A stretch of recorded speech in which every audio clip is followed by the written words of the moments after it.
பிரியமானவர்களே, இன்றைய காலை பொழுதிலும் கூட இது வானத்தின் வாசல் ஊழியத்தின் மூலம் உங்களை சந்திப்பதில் கர்த்தருக்குள் மிகுந்த சந்தோஷம் அடைகிறேன்.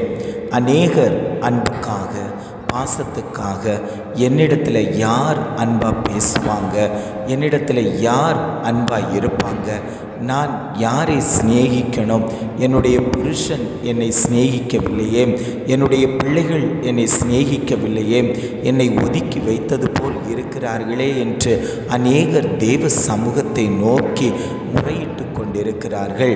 ஆண்டவர் சொல்லுகிறார், நான் உங்களை சிநேகிப்பேன், நான் உங்கள் மேல் அன்பாய் இருப்பேன் என்று ஆண்டவர் ஒவ்வொரு குடும்பங்களையும் பார்த்து வாக்கு கொடுத்து கொண்டிருக்கிறார்.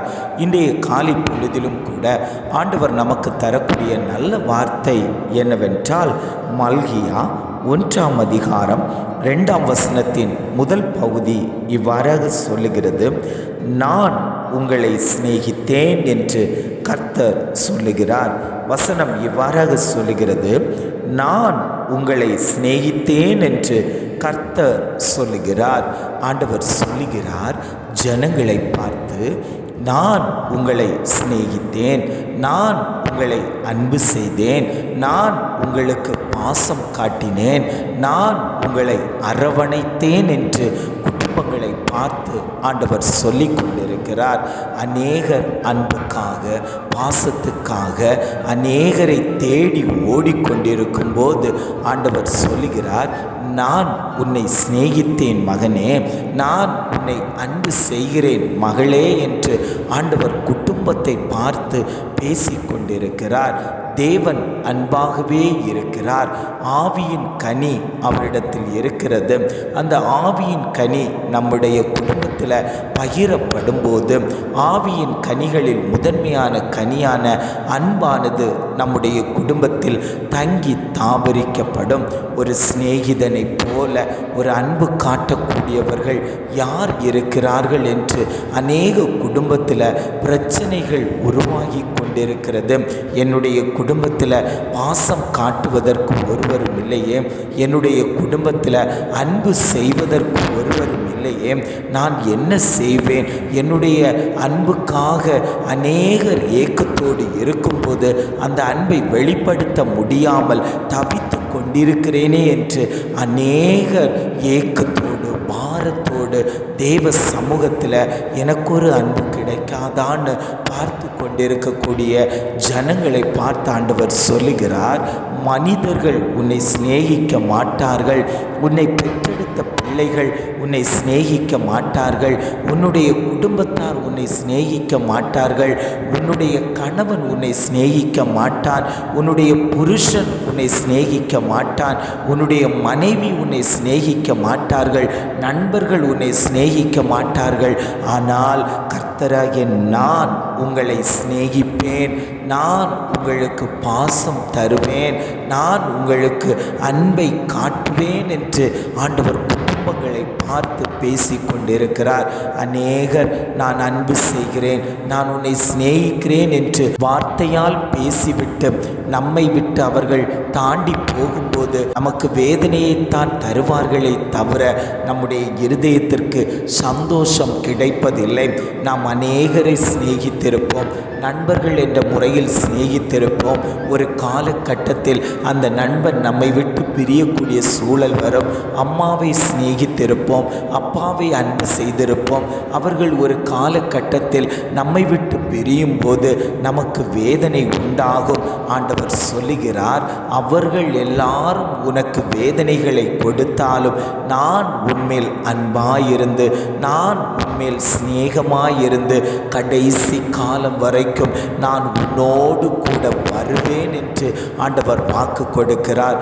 பயப்படுத்தி கொண்டிருக்கக்கூடிய அந்த பொல்லாத கிரியைகளை நான் அழிப்பேன். நான் அவனை சிநேகித்து விட்டேன், நான் அவளை சிநேகித்து விட்டேன், எனக்கு இனி என்ன ஆகுமோ, என் காலம் இதோடு முடிந்து போகுமோ என்று ஒரு பயப்படுத்துதலோடு குடும்பத்தை நடத்தி கொண்டிருக்கிறீர்கள். ஆண்டவர் சொல்லுகிறார், நீ பயப்படாதே, நான் உன்னோடு கூட இருக்கிறேன். அவர்கள் உன்னை ஏமாற்றுபவர்களாக இருக்கலாம், ஆனால் நான் உன்னை ஏமாற்றுபவர் அல்ல, நான் உன்னோடு கூட இருந்து உனக்கு உண்டாகக்கூடிய காரியங்களில் பொறுப்பெடுத்து உன்னை நான் மேன்மைப்படுத்துவேன். காரணம் என்ன தெரியுமா? நீ என் தேவ சமூகத்தில் அமர்ந்திருந்து கொடுத்தாயே, என்னுடைய அன்புக்காக காத்திருந்தாயே, என்னுடைய பாசத்துக்காக காத்திருந்தாயே. ஒரு தாய் தகப்பன் போல நான் உன்னை அரவணைத்து கொண்டு, மகனே நீ இந்த வழியில் போ, நீ இந்த வழியில் போகாதேன்னு சொல்லி உனக்கு ஆலோசனை தந்து உன்னை போதித்து நடத்தி வந்த தகப்பன் தான் சொல்லுகிறேன், நான் உங்கள் மேல் சிநேகமாயிருக்கிறேன், நான் உன்மேல் பிரியமாயிருக்கிறேன். மனிதர்கள் வைக்கக்கூடிய பிரியம் அல்ல, இது தெய்வம் வைக்கக்கூடிய பிரியம். இந்த பிரியத்தை, இந்த சிநேகத்தை யாராலும் பிரிக்க முடியாது, யாராலும் அதை மாற்ற முடியாது. நான் உன்னோடு கூட இருக்கிறேன் என்று ஆண்டவர் குடும்பங்களை பார்த்து வாக்கு கொடுத்து கொண்டிருக்கிறார். ஜெபிக்கலாமா? அன்பின் பரலோக பிதாவே, இந்த காலை பொழுதுக்காக நாங்கள் உம்மை துதிக்கிறோம், ஸ்தோத்தரிக்கிறோம். ஆண்டவரே, இந்த காலை பொழுதிலும் கூட ஆண்டவர் எங்களுக்கு தந்த நல்ல வார்த்தைக்காக நாங்கள் உம்மை துதிக்கிறோம், ஸ்தோத்தரிக்கிறோம். ஆண்டவரே, நான் உங்களை சிநேகித்தேன் என்று கர்த்தர் சொல்லுகிறார். நான் உங்களை சிநேகித்தேன் என்று ஆண்டவர் நல்ல ஒரு வாக்கு தத்தத்தை தந்தீங்களா ஆண்டவரே? அப்பா, நீர் எங்களை சிநேகிங்க ஆண்டவரே, நீங்கள் எங்கள் மேலே அன்பாக இருங்க ஆண்டவரே. இன்னைக்கு அன்புக்காக நாங்கள் ஏங்கி கொண்டிருக்கிறோம். அம்மா என்னிடத்தில் அன்பாய் பேச மாட்டாங்களா? சகோதரர்கள் என்னிடத்தில் பேச மாட்டார்களா? அப்பா என்னிடத்தில் அன்பாய் பேச மாட்டார்களா என்று ஏக்கத்தோடு நாங்கள் பார்த்து கொண்டிருக்கிறோம் ஆண்டவரே. ஒவ்வொரு நாளும் அவர்கள் எங்களிடத்தில் பாசமாய் அன்பாய் அரவணைத்து எங்களோடு பேசணும், சந்தோஷமாய் இருக்கணும்னு சொல்லி ஒவ்வொரு நாளும் நாங்கள் பார்த்து கொண்டிருக்கிறோம் ஆண்டவரே. ஆனாலும் நீர் எங்களுக்கு ஆண்டவரே அன்பாயிருந்து எங்களை சிநேகித்து எங்களை வழிநடத்தி கொண்டு இருக்கிறீரே ஆண்டவரே. அதற்காக நாங்கள் உமக்கு நன்றி செலுத்துகிறோம் ஆண்டவரே. மனிதன் கொடுக்கிற அன்பு அது எங்களுக்கு திருப்தியாக இருக்காதப்பா. நீங்கள் கொடுக்கிற அன்பு எங்கள் மேலே ஒரு திருப்தியை உண்டாகட்டும் ஆண்டவரே. அதில் நாங்கள் வளரக்கூடியவர்களாய் எங்களை மாற்றுங்க ஆண்டவரே. இனி மனிதனிடத்தில் போய் அன்பை காட்ட நாங்கள் விரும்பலப்பா. தேவன் எங்களை சிநேகிக்கும்படியாய் நாங்கள் ஜெபிக்கிறோம் ஆண்டவரே. இதை கேட்டுக்கொண்டிருக்கக்கூடிய ஒவ்வொரு குடும்பத்தையும் ஆண்டவரே, அன்பு கொடுக்கப்படாமல் சத்ருவானவன் அந்த குடும்பத்தில் புகுந்து ஆண்டவரே பாசத்தையும் அன்பையும் கொடுக்க விடாமல் பிரித்து வைத்திருக்கக்கூடிய அந்த பொல்லாத கிரியைகள் அழிக்கப்படும்படியாய் நாங்கள் ஜெபிக்கிறோம் ஆண்டவரே.